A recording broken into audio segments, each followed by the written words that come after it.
Nabulaga ang tatlong magsasaka na magkapatid at kaanak nito matapos silang hulihin sa akto ng mga pulis habang nagpapakasasa sa iligal na droga sa loob ng isang bahay sa Purok Lagundungan, Barangay Magatos, Kabakan, Kamakalawa. Kinilala ni Kabakan PNP Town Chief Police Lieutenant Colonel April Lu Palma ang mga sospek na magkapatid na sina alias Esma, 42 taong gulang, alias Vin, 34 na taong gulang at kamag-anak nila na isang alias Ron na pawang mga residente ng naturang lugar. Ayon sa pulisya, mabilis silang rumesponde matapos makatanggap ng sumbong mula sa isang concerned citizen at doon na tumambad ang tatlo na sumisinghot ng hinihinalang shabu bandang alas 12:50 ng tanghali. Sa gitna ng pag-aresto, nakumpiska ng mga otoridad mula sa pag-iingat ng mga sospek ang isang caliber 38 revolver na walang serial number na kargado ng 3 bala, kasama ang 2 maliit at isang katamtamang sachet ng hinihinalang shabu na may kabuuang bigat na mahigit 5 gramo. Na-recover din sa pinangyarihan ang mga drug paraphernalia tulad ng improvised glass tutor, lighter at gunting na gagamitin bilang matibay na ebidensya laban sa mga sospek. Nakakulong na ang tatlo at nasampahan na rin ang mga kasong paglabag sa Republic Act 9165 o Comprehensive Dangerous Drugs Act of 2002 at Republic Act 10591 o Comprehensive Firearms and Ammunition Regulation Act.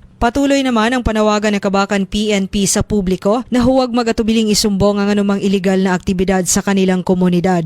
Joanne Oranio, NDBC, Bida Balita.